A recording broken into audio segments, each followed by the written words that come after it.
નમસ્કાર દર્શક મિત્રો, આશા ન્યૂઝ ગુજરાતીમાં આપનું સ્વાગત છે। સમાચારમાં વાત કરીએ તો નાદોદ તાલુકાના સિસોદરા ગામના સતકેવલ જ્ઞાન સંપ્રદાય સંત નિશ્વલદાસ ઉર્ફે નરભેરામનો મહિલા સાથે શરીર સુખ માનતો વિડીયો વાયરલ થતાં આજરોજ સિસોદરા ગ્રામજનોએ મોટી સંખ્યામાં એકઠા થઈ નિશ્વલદાસ હાય હાયના નારા લગાવી ગ્રામજનોએ ભારે આક્રોશ સાથે નર્મદા કલેક્ટરશ્રીને આવેદનપત્ર આપી નિશ્વલદાસ સામે કાર્યવાહી કરવા માંગ કરી છે। સમાચારની વિગતે વાત કરીએ તો નિશ્વલદાસ ઉર્ફે નરભેરામે પવિત્ર મંદિરની જગ્યાએ મહિલા સાથે શરીર સુખ માનતો વિડીયો વાયરલ થતાં મહારાજને આ બાબતનું કોઈ પણ જાતનો પસ્તાવો નથી અને પોતે કોઈ સારું કામ કર્યું હોય તેમ આ તો મારો અંગત પળ હતો તેમ કહી પોતે બચવાનો પ્રયાસ કરી રહ્યા છે। ત્યારે આજરોજ ફરી એક વિડીયો આશા ન્યૂઝને ગ્રામજનોએ આપ્યો હતો। તેમાં સ્પષ્ટપણે મહારાજે વિડીયો કોલ પર બિંદાસ રીતે અશ્લીલ વાતો કરતો અને પોતાનો શરીરનો અંગત પાર્ટ મહિલાને બતાવી પોતાને મહારાજ શું સાબિત કરવા માંગતો હશે।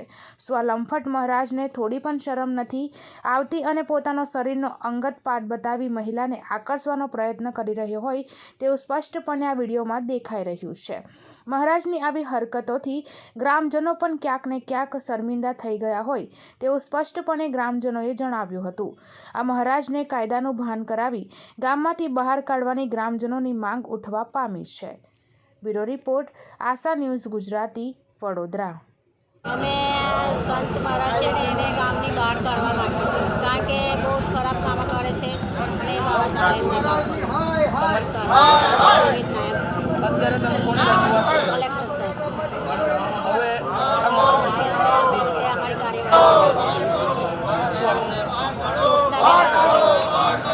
અમારા સિસોદરા ગામમાં લગભગ છેલ્લા 2 મહિનાથી જે સળગતો પ્રશ્ન છે કે સતકેવલ આશ્રમ સુખાનંદ મળી એમાં હું પણ એ સંપ્રદાય સાથે જોડાયેલો છું। વર્ષોથી અમારી પેઢીઓની પેઢીઓ સંપ્રદાય સાથે જોડાયેલી છે। આજે અમને એ મંદિરે જવાનું ગમતું પણ નથી કારણ કે ત્યાં એક સાધુએ જે છે નિશ્ચલદાસ એમને સૃષ્ટિ વિરોધનું કૃત્ય કર્યું છે। હિન્દુ ધર્મને લાંછન લાગે એવું કામ કર્યું છે। માટે હું તો સમગ્ર દેશના સંપ્રદાયોના સાધુઓને પણ કહેવા માગું છું આ સાધુનો સખતમાં સખત વિરોધ થાય એની બધાએ નોંધ લેવી। જો આ સાધુ આશ્રમ નહીં છોડે તો આગળની રણનીતિ શું રહેશે તમારી? આગામી જો આ સાધુને વારંવાર અમે પોલીસ સ્ટેશનોમાં બી કમ્પ્લેન કરેલી છે, આવેદનપત્ર પણ આપેલા છે। જો હવે આગળ નહીં થાય તો પછી સામ દામ દંડ ભેદ જે થવાનું હોય તે થાય, પણ હિન્દુ ધર્મને બચાવવા માટે અમે કંઈક ને કંઈક આગળ પગલાં ગામ દ્વારા જ લેવામાં આવશે। તમારા ગામમાં ટોટલી તમારી તરફે છે સમાજ કે પછી મારા તો એવું કે અમારા ગામમાં લગભગ 18 કોમ છે। બધી જ કોમના બધા જ પ્રતિષ્ઠિત વ્યક્તિઓ અહીંયા આવેલા જ છે। બધાની સાથે જ છે ને એ સાધુને ગામમાંથી કાઢો એવી જ વાત છે આખા ગામમાં। શું આપનું નામ? કિંજલ કુમાર વસંતભાઈ પટેલ। બીજી એ રજૂઆત છે કે અમારા સંપ્રદાય સાથે હજારો ભક્તોની આસ્થા સંકળાયેલી છે અને આના લંપટે એવા કૃત્યો કર્યા છે કે લંપટગીરી કે વ્યાભિચારી સંપ્રદાયને કે સામાન્ય માણસને પણ ન શોભે એવી કૃત્યો કર્યા છે। એટલે એને જેટલા જલ્દી થાય એટલા આ સંસ્થામાંથી કે આશ્રમમાંથી એમને બરતરફ કરવામાં આવે, પદભ્રષ્ટ કરવામાં આવે, અહીંથી એમને પકડવામાં આવે। મહારાજનું શું નામ છે? એમનું મૂળ નામ નરેશ પંચાલ છે। પછી એમણે દીક્ષા લીધી ત્યારે નરભેરામ કરીને ગાદીએ સારસાપુરીમાં રહ્યા। ત્યાંથી પછી એમને આવા ધંધાના પરિણામે ત્યાંથી હાંકી કાઢવામાં આવ્યા। પછી અહીંયા નિશ્ચલદાસ બનીને રહે છે। તમારી મુખ્ય માંગ શું રહેશે? આશ્રમ નહીં છોડે મહારાજ તો તમારી આગળની રણનીતિ શું રહેશે? અત્યાર સુધી તમે કાનૂની રીતે ચાલીએ છીએ, આવેદન આપ્યું છે કલેક્ટર સાહેબને, હવે એસપી સાહેબને આપવાનો છે। અગર એમાં 24 કલાકનું અલ્ટિમેટમ આપ્યું, એમાં જો કાર્યવાહી ન થાય આવતીકાલે અમારા દક્ષિણ ગુજરાતમાંથી મોટા પાયે ભક્તો આવશે અને પછી એમને જબરજસ્તી કરીને પણ એમને બહાર કાઢવામાં આવશે। અને આવતીકાલે કદાચ શક્ય બને તેમને રેતીનું લીઝનું જે કોન્ટ્રાક્ટ બીજા મારફતે લઈને બીજાને વેચી ખાધોને કરોડો રૂપિયા કમાય છે એટલે લીઝ પણ બંધ કરાવવાનું આયોજન છે। મહારાજે જે કૃત્ય કર્યું યોગ્ય છે તમારી દ્રષ્ટિએ? અયોગ્ય છે, અશોભનીય। તો મહારાજ તો કે તમારી અંગત પણ હોય છે, તમે માની શકો? અંગત ફોડો તો હવે દરેક ઘરમાં હોય તો પછી પોતાના ઘરમાં કરવું જોઈએ ને. આ લોકોની આસ્થા સંકળાયેલી છે, આ જાહેર આશ્રમમાં ન કરવું જોઈએ ને. સાંપ્રદાયિક મામલો છે. ક્યાંક ને ક્યાંક હિન્દુ ધર્મની લાગણીને દુભાતી હોય હા, હા. એવું લાગી રહ્યું છે તમને? પૂરેપૂરું.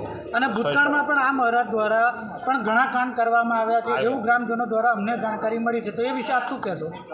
હકીકત ગ્રામજનોનું કહેવું પણ યોગ્ય છે ને. હું તો માનો કે આજે 10 વર્ષથી આ આશ્રમ મેં છોડી દીધો. જ્યારથી મને એમની અસલિયતની ખબર પડી ત્યાંથી મેં એનો સંપર્ક છોડી દીધો.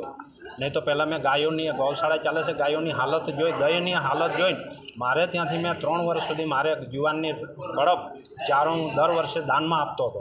પણ જ્યારથી પછી મેં એમના ખોટા કૃત્યો માટે એમનો વિરોધ કર્યો મેં, એટલે એમણે મારો વિરોધ કરી દીધો અને અમારા સમાજમાં મને એ દરકિનાર કરી દેવામાં આવ્યો હતો. હું સાચું કહેતો હતો, 1 વર્ષથી કહેતો હતો કે એમની જે સંસ્થાની એટલે ટ્રસ્ટની જે જમીન છે એમના બાપના નામે એમણે કરી લીધી છે. લોકો નહોતા માનતા, પણ આજે બધા પ્રૂફ સામે લાવીને મૂકી દીધા એટલે આજે લોકોની આંખ ખોલી છે.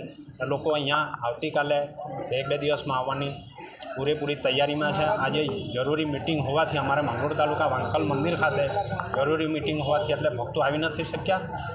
શ્રી પરમહંસ સુખાનંદજી ક્રાંતિકારી સેના એના સેના અધ્યક્ષ મતલબ એક પ્રમુખ તરીકે મારી ફરજ તરીકે નિભાવવા માટે હું આજે હાલ અહીંયા ઉપસ્થિત રહ્યો છું. આવેદન મહારાજનું તો એવું કહેવું છે ખાલી પટેલ સમાજ જ વિરોધ કરી રહ્યું છે એવું સ્પષ્ટપણે કહેવું છે. પટેલ સમાજ વિરોધ કરી રહ્યો તો સિસોદરા પૂરતા હોય ને અમારા દક્ષિણ ગુજરાતમાં આખા આદિવાસી સમાજ સંકળાયેલો.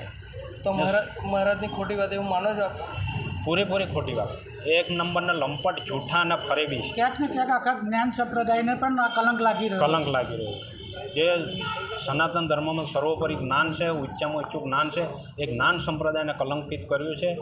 એ માફ કરવા લાયક નથી. શું નામ આપનું? મારું નામ ચૌધરી ભરતસિંહ મોતીભાઈ, રહેવાનું આંબાવાડી, તાલુકો માંગરોળ, જિલ્લો સુરત. હું રિટાયર ફૌજી છું.